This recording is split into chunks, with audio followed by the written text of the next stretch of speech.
Alright YouTube, what is going on guys? David Hammond in my house right now, just making this video as a little preface before I get onto the actual tutorial. So Jesse and I, my friend, we were going to put this part into a vlog, but instead of that we decided to make it its own separate video, its own separate tutorial. So what you're seeing here is just that. It's just going to begin a little abruptly, but that's why I'm making this little preface. Now you know. Let's get on with light trail photography, using your phone, all the great stuff. Really sick, guys. I think you'll enjoy this, and then we'll see you back in the outro right here. So with that said, enjoy the video. Alright, glow sticks. Hi bro, what'd you get? We got 8 sparklers. Dope. So this is legit, guys. Sparklers is probably gonna be your best friend for anything long exposure, considering A, you can hold it, and B, the light, the pure just raw light it gives off. That's why I see a lot of photos already where people write names and draw things. Portrait, stuff behind it, that's step one. If you can get a sparkler, or the next thing we had up were glow sticks. Even a lighter, if you have a lighter, even a flashlight or your phone light, anything with a light, but particularly the sparklers work so well because you can hold it, they burn for a while, and you can really you can just go nuts with them. So next stop, forest.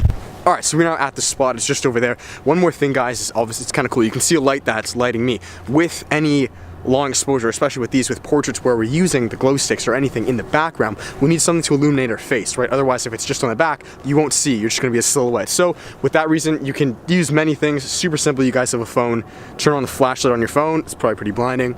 Boom. Right in front of you, light your face, glow sticks in the back. So just, that's the second thing you need. A light, and then your glow sticks or whatever it is. Okay, let's go. And alright guys, welcome to the voiceover with the GoPro on my head. So the first thing is, guys, we have our first location right here, using this big orange light to emanate us from the front. Okay, so that was the game plan. Here I have the tripod, of course, setting that up with the camera. A little thing, guys, first off, with any light trail photography, okay, you are, for them, generally speaking, I'm gonna say, you know what, always, you're gonna need a tripod. And the reason for that, guys, is because when you're doing something with light trails, the exposure is going to be long. That's how you get the trail, right? So 3, 4, 5, 6, 7, up to 10 seconds. Really, it can go as long as you want. That's how they get the light trails with cars. If they're doing things, you know, a big, nice time lapse or motion shot with cars, anything that has a light trail, okay, you're gonna need a tripod because it's a long exposure. So that's number one. Get yourself a tripod, and you will be set. And alright guys, the next thing we're doing is putting it in manual focus, the camera, so we can set up a self timer, okay? You want to get as many shots as you can, so we may set up the self timer for 3, 4, 5 shots, and of course, because we have it in manual focus, Jesse stands still, we can continue to get shots and shots and shots, right? So once that is all set up, we have the exposure, we got the timer ready, boom, and then make my way over to Jesse because I'm going to be the one lighting the trail, of course, right? This is why you need 2 people. Now you can see me lighting up the sparkler, but it is not lighting, and this is what we figure out the hard way. It just doesn't light, believe it or not. So we try again, but we're thinking that the lady, not that it's her fault, but I'm assuming these were old. It just doesn't work. Which kind of sucks because sparklers would be ideal. They'd be great. They're very nice to move around and the camera would pick them up beautifully, but it's just not working. So with that, guys, we then go back to the corner store, come back. You can see I have glow sticks in my hands, okay? So the lady exchanged it. It wasn't a big deal. Now we have glow sticks. We're going to use this instead. This was our plan B. So first thing up, of course, cracking them, getting them ready. And as you can see, again, only one of them, only one is working. So already, like the first thing, the sparklers didn't work. Like already one of these isn't working, so we only have one little blue glow stick. So yeah, kind of life was like against us here, but you know, we worked with it and we tried to make it work. So same thing, guys. Once we have everything ready, self timer, manual exposure, all that, I'm going behind Jesse, waiting for that shot to fire. And then, as you can see, I'm going to light, it looks funny, but this is what you do when you light the trail. So I'm basically creating zigzags all around Jesse, okay? And this is why you need an exposure time, guys, that's long enough, like 3, 4, 5 seconds, and that goes back to the reason of why you need a tripod. Now, these shots, did they work? Not really, no, unfortunately. Keep this in mind, guys, that this was actually my first time ever doing light trail photography with like a human subject drawing something behind him. Never done it before, so it just wasn't working. The light was too orange. It wasn't really picking up the blue glow stick enough, which makes sense considering that the orange light is overtaking, it's overpowering this little tiny glow stick, you know what I mean? Which is why the sparkler would have been better. We try again though, you know, increase the exposure time. So I'm just flailing it around because with the camera being with a long exposure, 4 or 5 seconds, it will pick up the entire trail of you shaking it around, okay? So again, checking it out. I'll put the photos up on screen, but they're just not working. It's just not going along because this orange light is overpowering. overpowering. So we then have to move, okay? Because we want the focus to be on the glow stick, not on the orange light. That kind of defeats the whole purpose.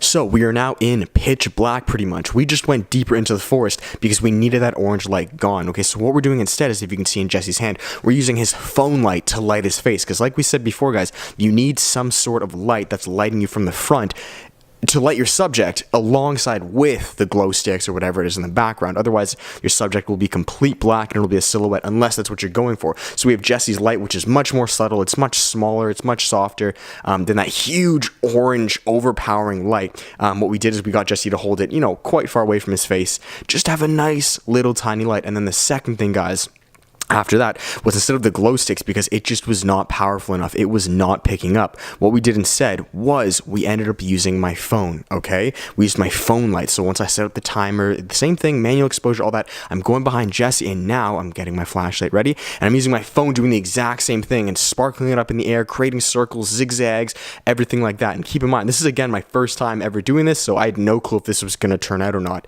But the light from the phone, we did it because it was much more powerful than a tiny blue dull glow stick. And did it work? It did. It guys, it came through. It worked. Jesse and I were super stoked. We got tons of these. Very, very relieved because, the sparkle wasn't working. The glow stick wasn't working. And then, as you guys can just see here, look at that huge electric zigzag bolt. It picked it up beautifully. So the thing here, guys, is to find a balance between the light that's lighting your subject and then the light that you're doing the trail with. You want a good balance. You don't want one to overpower the other. Generally, you'd want the glow stick or the light source from behind to be more powerful. That's the main focus, right, of light trail. So guys, with the last few shots, we wanted to get extra creative. Instead of Jesse holding his phone and lighting his face, I used his phone and my phone and tried to create a new sort of image. So what you're seeing here is me just setting up the exposure, the time, Jesse giving me his phone, and then same thing, guys, using this, ready, and shot, using the zigzag, but then illuminating his face. You can just see there, and then completing the zigzag, illuminating his face, okay? Because remember, we need some sort of element that's going to illuminate the face. Because Jesse's no longer holding his phone, I had to be the one that not only illuminates the face, but also does the light trails in the back. So it was actually very cool. It had this very nice side lit from both from left and right to the face, which actually was very interesting. So I just want to say that because you guys can get as creative as you want. You don't need to light it from the bottom up. You can light it from the side, from the top, from the back, like really however you want, completely up to you. But that was pretty much it, guys. We were both very stoked, very happy with this shoot, considering it was both of our first times. It wasn't anything super crazy, but it was both of our first times doing this, and I think we came off with some dope shots and cool memories with this. So that's it, guys. I hope this information helped. You'd like the GoPro, and with that, guys, I will see you back on the main camera so we can get on with an outro and then some things that I would improve on for next time to help you guys out, okay? So with that, I'll see you back on the main camera. Peace. And alright, guys, back in the spot just like in the intro. So that is the end of the video. You guys saw all what we did well on, how it worked, how in the beginning we struggled at the glow sticks and the sparklers weren't working, but how we pulled it off. But I want to finish it off here with what would I do better next time, considering this was my first time doing light trail photography, and of course there's always room for improvement.